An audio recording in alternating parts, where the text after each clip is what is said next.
ग्वालियर केंद्रीय मंत्री ज्योतिरादित्य सिंधिया ने कतर से 8 रिटायर्ड भारतीय पूर्व नौसैनिकों के रिहा होने पर खुशी जताई है। उन्होंने कहा है कि प्रधानमंत्री नरेंद्र मोदी के नेतृत्व में एक बार नहीं बल्कि बार बार दिखाया गया है कि वह केवल प्रधानमंत्री नहीं, वो प्रधान सेवक है, वह प्रधान रक्षक है। केंद्रीय मंत्री सिंधिया ने कहा कि यूक्रेन युद्ध के समय में विदेश में फंसे भारतीय छात्रों को निकालने का मामला हो अथवा कोई और मौका, उन्होंने अपनी जिम्मेवारी को बखूबी निभाया है। आज महाजी महाराज की पुण्यतिथि है और जिन्होंने इस भारत की एकता और अखंडता बनाने के लिए छत्रपति शिवाजी महाराज का सपना हिंदवी स्वराज का साकार किया था। पानीपत की तीसरी लड़ाई के बाद जब मराठा फौज ने अपने जीवन का बलिदान दिया देश की एकता और अखंडता बनाए रखने के लिए, मेरे परिवार के 16 पूर्वज ने देश के लिए अपना जीवन का बलिदान दिया। महाजी महाराज एक ही मेरे वंशज बचे थे उस पानीपत की तीसरी लड़ाई में, और वो भी रणभूमि में बहुत गंभीर रूप से घायल, उनका पैर कट गया था और एक अपाहिज होने के बावजूद 17 से 61 मकर संक्रांति के दिन 14 जनवरी के 10 साल बाद दोबारा सेना को खड़ा करके अटक से कटक और भैरूच से प्रयागराज इलाहाबाद तक मराठा साम्राज्य की स्थापना की और 10 फरवरी 1771 पहली बार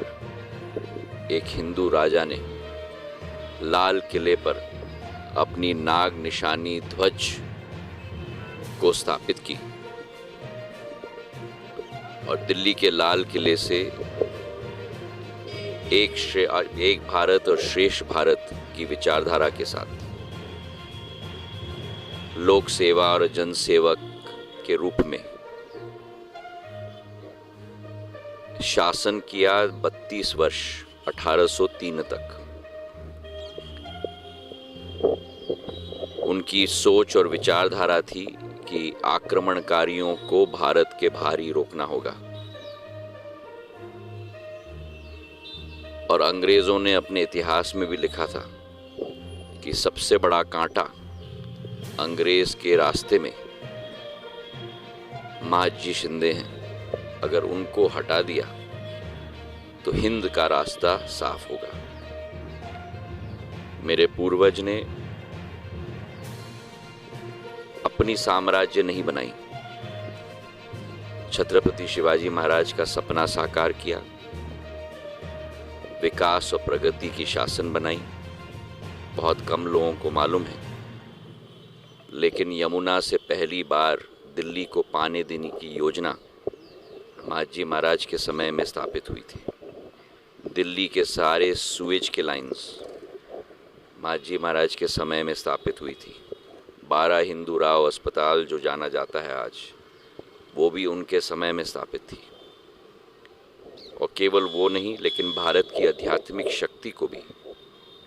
पुनर्जीवित करने के लिए मराठाओं ने, जिसमें महाजी महाराज भी शामिल हैं, चाहे काशी हो, चाहे मथुरा हो, चाहे इलाहाबाद हो, मंदिर घाट की स्थापना अहिल्याबाई होलकर जी के साथ, महारानी बैजाबाई जो महाजी महाराज की बहू थी। तो भारत की एकता और अखंडता बनाए रखने के लिए, भारत की आध्यात्मिक शक्ति स्थापित करने के लिए जो विराट कदम इन्होंने लिए हैं, आज उनकी स्मृति मेरे दिल में चिरस्थायी है और उनको मैं प्रणाम करने के लिए आज उपस्थित हूँ। मध्य प्रदेश के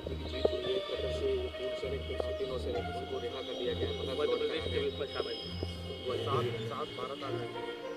प्रधानमंत्री नरेंद्र मोदी जी के नेतृत्व में प्रधानमंत्री जी ने एक बार नहीं लेकिन बारंबार दिखाया है कि उनके कार्यकाल में वे केवल प्रधानमंत्री नहीं हैं, वे प्रधान सेवक हैं, वे प्रधान रक्षक हैं। और चाहे यूक्रेन के युद्ध के समय में हो, जब भारतीय विद्यार्थियों को सुरक्षित वापस लाया गया, चाहे अनेक ऐसे घटनाएं 10 साल में हुई हों जहां एक एक भारतीय को सुरक्षित वापस लाने की बीड़ा और जिम्मेदारी प्रधानमंत्री जी के द्वारा सफलतापूर्वक संभाली गई है। ये एक और उदाहरण है उसी एक जिम्मेवारी का, उसी एक भावना का।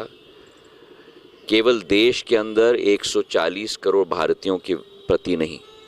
लेकिन देश के बाहर 25 करोड़ भारतीय के प्रति भी, या 2.5 करोड़ भारतीय के प्रति भी, जो 110 देशों में अपना जीवन यापन कर रहे हैं। बहुत बहुत धन्यवाद। पार्षदों के बाद अब कहा जा रहा है कि चलिए आप भी हैं लाइन में, कतार में। केवल आज माजी महाराज के यहाँ में